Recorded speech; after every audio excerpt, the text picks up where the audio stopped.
Hey folks, welcome back to another video on the channel. Of course, Mr. Analyst. First name is Levy. Of course, you hope you enjoyed our chat with Keisha Walcott that went up earlier this week. My special guest on this particular video is a man who created history for Jamaica in the World Championships in Tokyo, Japan. His name is Navasky Anderson. He's broken the national record more times than I can count right now.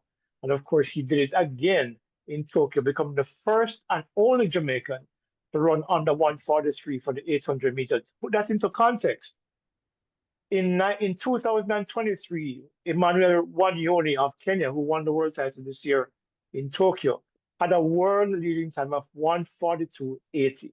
Navasky Anderson ran 142.76 in Tokyo. Might have finished seventh, but that doesn't matter. He created history that will never be broken, because you can never not be first, especially when you're in this space and setting new standards.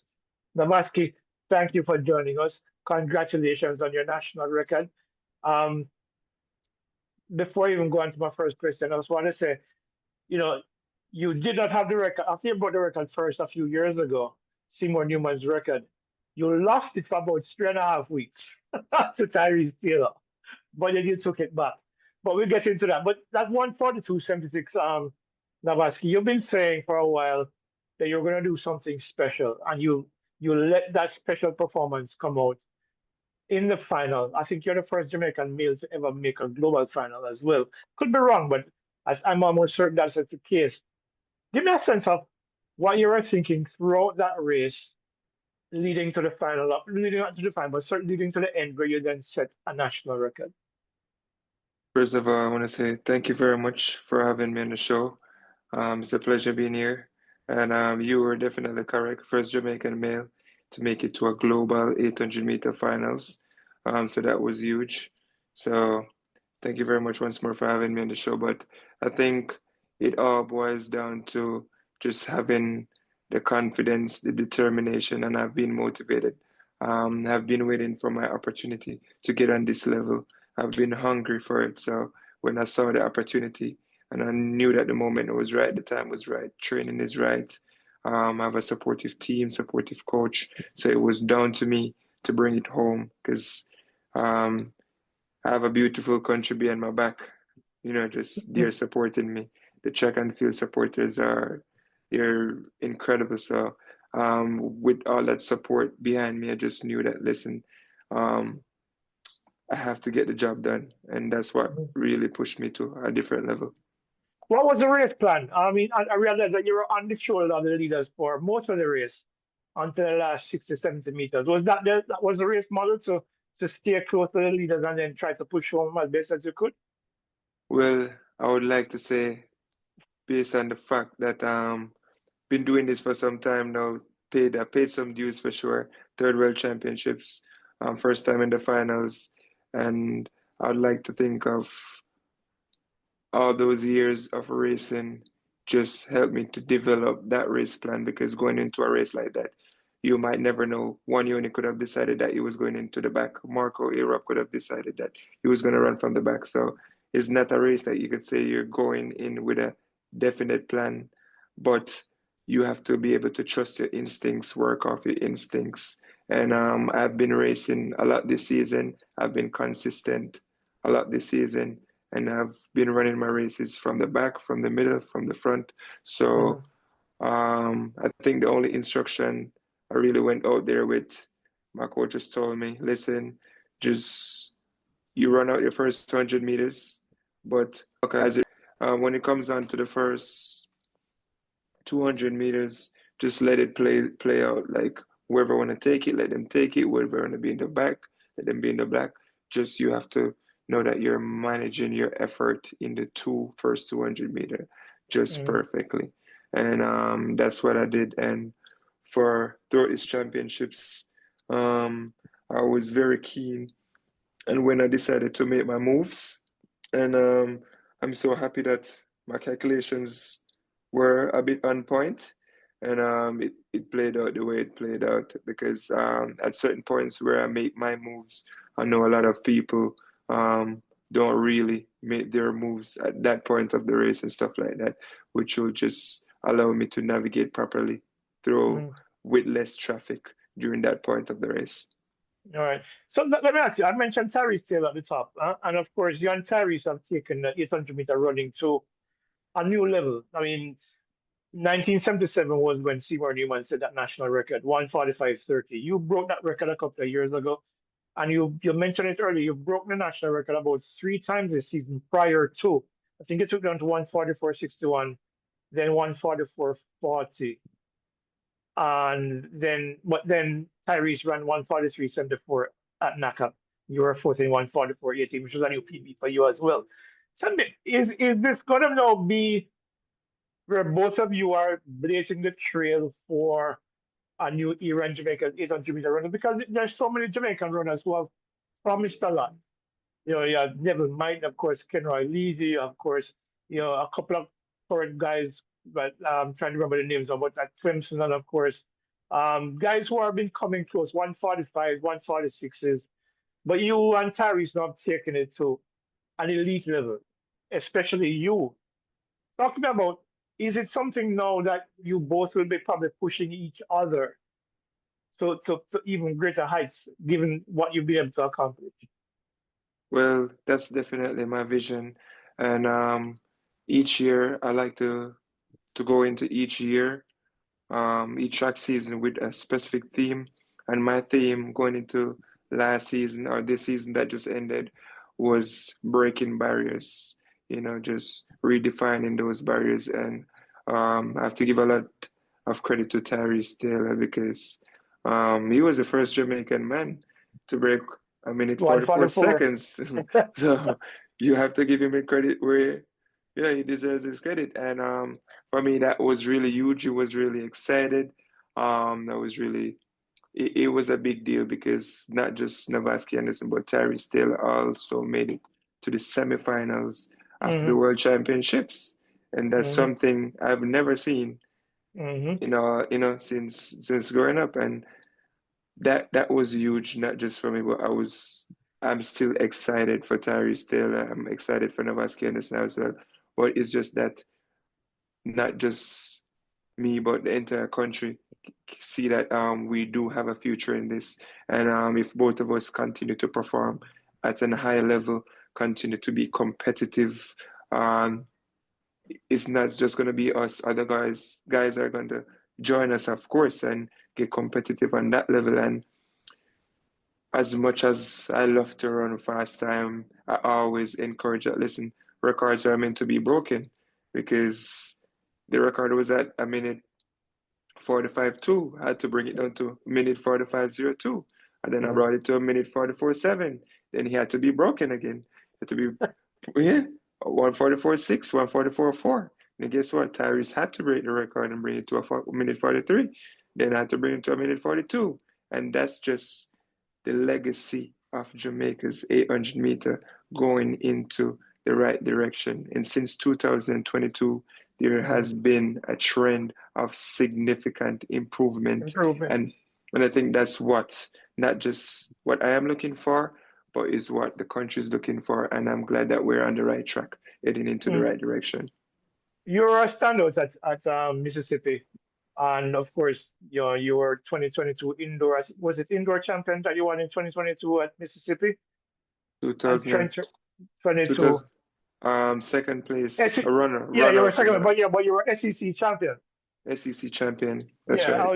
I was trying to remember. Yeah, but you made the move last year to Under Armour in that running group in Maryland, and Tom Bernick, for example, your coach, actually is going to be awarded later this year by the Jamaica Track and Field Coaches Association. So congratulations on that as well. Thank you very Talk to me, much. talk to me a little about the progress that you've made under his watch, because what you've done in the last year, Navasky, by any standard, has been remarkable. As you mentioned, mentioned it a while ago. You broke the national record about four times, and before getting into Tokyo, and then broke it again twice in Tokyo. So the progress has been significant. Tell me a little bit about what you've been working with Coach Brumlick on, and why you have improved so much, and what kind of coach is he that has allowed you to manifest in this very wonderful fashion. I think um, the way how the relationship started out, it started out where even when I was at Mississippi State University, I think he was a coach was like, "Hello, Navasky." When the first time I broke the national record, no, well, the second time I broke the national record and got it down from a minute 45:02 to a minute 44. Actually, that race, Coach Tom, I was reached out to me for the first time. He was like, "Hello, man. My name is Coach Tom. Met Coach here. I'm having this race where I think it'd be a great race for you to gain the World Championship standard, and I think it'd be a good race for you if you want to actually advance to go to Budapest and stuff like that." And I was like, "Okay." I think talked to my coach at Mississippi State. I think this would be a good race. We agreed. We decided to fly up to Virginia for the race and stuff like that. The race went off well. It was a great race. Ended up running faster than a minute 45:02, ran the world championship standard, and I think that's where the relationship started. Mm, And yeah, that's where the relationship started. Where I was like, okay, this would be a guy that would look out for me. Imagine I'm not his athlete right now, and he's looking out for me right now. So I was pretty comfortable in making a transition when it was time for me to make a move. And the mm, relationship really started out great. And what I think with Coach Tom, he he's definitely a great coach, just like all my other coaches, which has done a very great job in at different levels in my life, which allowed me to be where I'm at right now. Actually, today is National Coaches Day, so shout out to all the mm. coaches. Yeah, Respect. yes, I'm really grateful for all my coaches since high school, junior college, and now at the professional level. I'm really grateful for all my coaches. But with now Coach Tom, and not only Coach Tom, but also Coach Kerry Lane, which is a dual system that we have working with in Baltimore. Both coaches do put out tremendous effort on a daily basis, but they just it's not just coaching on the track, it's just coaching on the track and just Mm, teaching me smaller things that really adds up, taking care of things off the track and making sure that it's not always running. Because for me, sometimes I'll be on the track 3 times a week or just twice a week. And so it's not just things on the track, but it's the smaller things like pre-warm up drills, the things like getting the using the right mechanics while doing my speed work and stuff, like things that I would think like, I'm just running, I don't need to focus on this, but it's just like even recording everything that I do on a daily basis and just reviewing after practice and having constant feedback.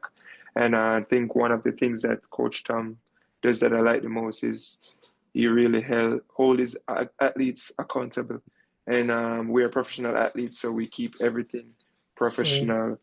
And as I said, one of the things we do is I record everything that I do every day, and I have a training log that so everything that I did this year, I have the blueprint for it. Every mm, single thing that I do every day, it's written down. It's on my iPhone. It's on my MacBook. It's wherever I need it. Everything that I've done is written down. It's on paper. Um, I talk about on my training log. I talk about how my muscle is feeling today, what form of small injuries I'm feeling, mm, if I'm feeling tired.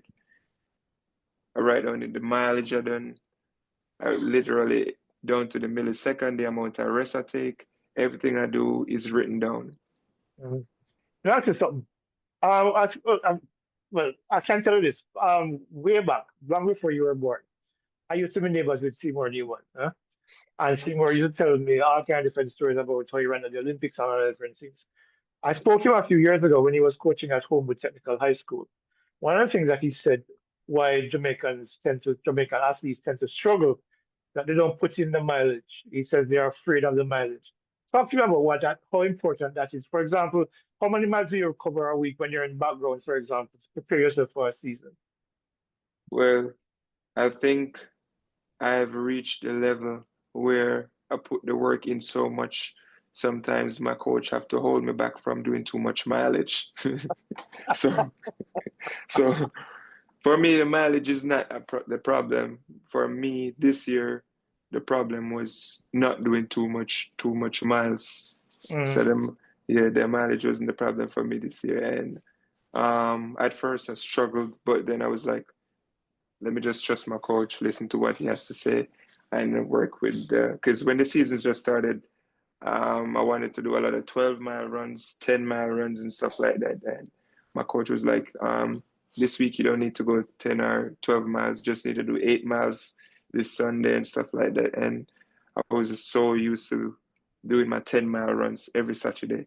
I mean, every Sunday. And I just wanted to go up. But, I have now and then where I do a solid 12-mile run, a solid 10-mile run, or stuff like that. But the issue this year was for me to um, not do too much miles, but instead of doing too much miles on the road, just put those mileage into different aspects of training.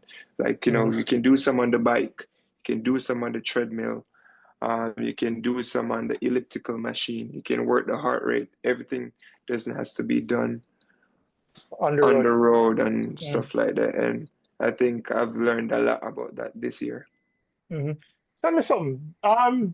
142.76. I just text you into the elite level now where that's where most of the world was, except for one unit this year. In fact, since last year, most people were between 141.4 and 142.7, which 142.77, which finished eighth in Tokyo. Um, Now that you felt it going that fast, do you feel like you have much more that you can shave off? I know it's hard to judge and it's a difficult question to answer. But usually, I mean, I used to run track and I was never running the 800, but it was too long for me. But you kind of get a sense when you compete and you get a new PB, how your body feels, whether or not you can actually push it to another level. Is that a feeling that you have, like maybe you have another half a second in you, for at least certainly for next season, and eventually get on into 141s, in the next couple of seasons, but certainly by early 2028. Is that something that you Well, feel that's very possible for you? I'm gonna just be honest and tell you what I think. Not gonna hold back any thoughts, but definitely when I was coming off that the last 100 meters in Tokyo, in my head I was just saying, I'm about to get a medal. I'm about to get a medal. I'm in it. I'm in it. Just switch your legs. Switch is something I practice every day in practice. Just lift. Despite anybody passing you or whatever is going on, I have to just focus on me. Just focus on what I have to do. Don't fall over. Just keep lifting my legs, keep pumping my arms, just keep swinging right through. And I think looking back at it, it was just like 141 is right there. And for me, right now, 141, I would just say 141 is a number because all these years I've been obsessed with 143 so much. Like Yeah, everything around my house, in my car, on my phone, everywhere I go, I see the number 143. And I made it like that because yeah, I wanted to run 143 so bad. Everything. When I say everything is 143, if you go in my house right now, you'd be surprised how much 143 is. Because I manifested it, I put it everywhere. And I could remember one day I was in practice and it was so cold outside and it was snowing. And you know what I did? I went in the middle of the field and I wrote 143.26. Yeah, right, 143.26. And my coach didn't say anything to me. He just took a picture of it. He saved it in his phone. The first thing he showed me after running 143, that's the first thing he showed me. But it was up to a few weeks before World Championships. I'd run a race. I'd run 144.2. hmm And I'd run 144.2 in the worst possible conditions. And I felt like I just jogged it. And I was like, when I finished the race, I thought the race was like a 146. And I was like, there's no way I just did that. Then in my mind, I was like, there's no way on earth I don't run 142. And then I went back in practice and Jamaica camp like 2 weeks later. And this was like a week before my World Championship race. And I ran a minute 13, 113.1 in a 600 meter, which hmm is extremely fast. Went out in like 46.7. And I was like, whoa, knowing that the world record is like 112.8. So I was like, whoa, that is, to me, that was like out of bodily experience. It was like a shocking experience, and I was like, if I'm able to do that, there's no way on earth that I don't want 142. So knowing that I was a one, all year I'm thinking, oh, I want to go on around 143. I want to run 143. I'm going into World Championships. I want to run 143. But after running that race and running that 113 one, I was like, I'm not a 143 guy anymore. I'm like, Yep. I have to run 142. So that Hmm. whole, for that entire month, only thing I had on my mind, 142, 142, 142. And then now I went into the race. I was like, I was literally right there. I'm this close to running 141. So it's just back into training and just putting in the work and just be ready for whenever the opportunity presents itself. Hmm. Whenever the opportunity presents itself, I'll be right there to take it, and I'm going for it. I'm not holding back anything. I'll just keep going, whether the wheels fall off or whatever. I'm gonna keep being consistent. I'm just gonna keep showing up because I need me the most. And I'm really doing this because I love doing it, and I just want to see where I truly can put my body and push myself, and just redefine my limits, my boundaries, showing myself that I can do it. Yep. Well, that would be a great way to end, but I have to ask you this.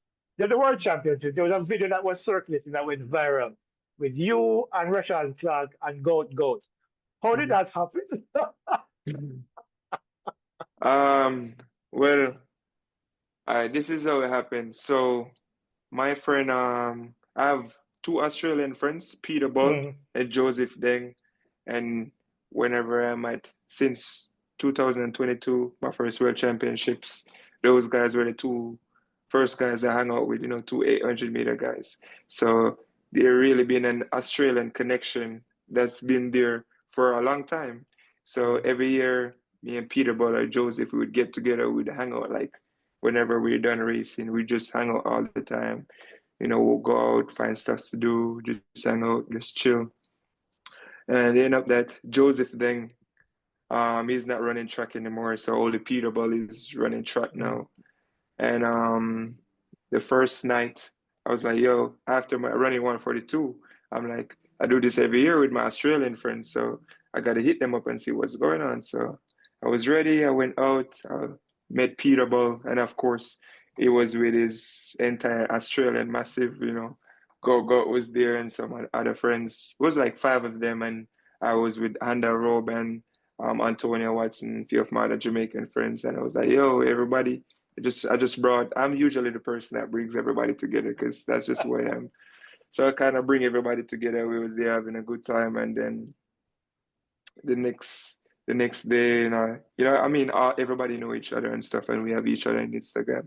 And then the next day, I think it was in dining hall. I was like, yo, I saw Go Go, and Go Go was like, yo, what we doing later? I was like, yeah, I'm gonna hit you up. We're gonna do something later again. I was like, all right, cool, bro.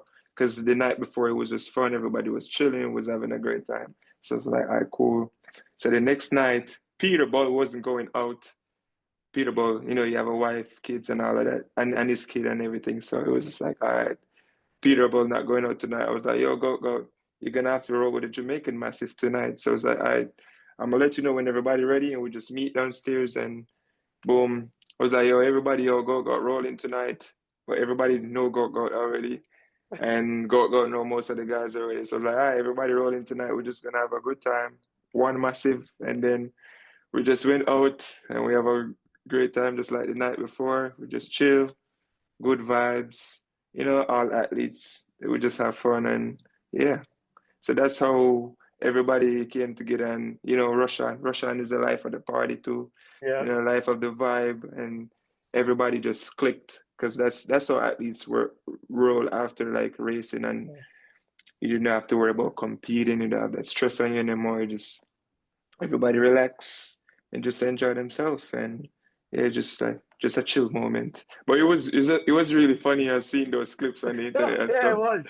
Yeah, it was really funny. But it's one world, one family. Yeah, boys. But it was fun watching it though because watching him watching him use some of the Jamaican language was Yeah, yeah, hilarious. But yeah. it was The a whole good vibe. It time, was a good. The whole time they were teaching him, this is what's up, this is new slang, and he was just adapting, he was just being a part of it, and knowing that he's such a young athlete with such a potential and everything, it was just fun seeing him embrace different cultures and stuff like that. And yeah, I have a good relationship with many people in Australia. I even met two Australian aunties out there, two ladies. I went to dinner and they were sitting right next beside me. We had a conversation, and my oh my, they were very enthused and they came to the track meet. They supported. They watched the entire time, and they was just cheering on for me. And I developed a relationship with them. And for some reason, I just have great relationship with Australians. Yeah, well, you have a great relationship with everybody, boss, because everybody Yeah. respect the move and they love the vibe. But Navasky, thank you so much. Wishing you all the best for 2026. And congratulations again on national record, which I'm sure the only person who's going to break that national record again is most likely you. But so we talk soon, and of course, wishing you all the best. Huh? All right. Thank you very much. Appreciate it. It was nice talking. Yeah, well, same here, boss. So take it easy, and we'll talk soon. Blessings. All right. Peace.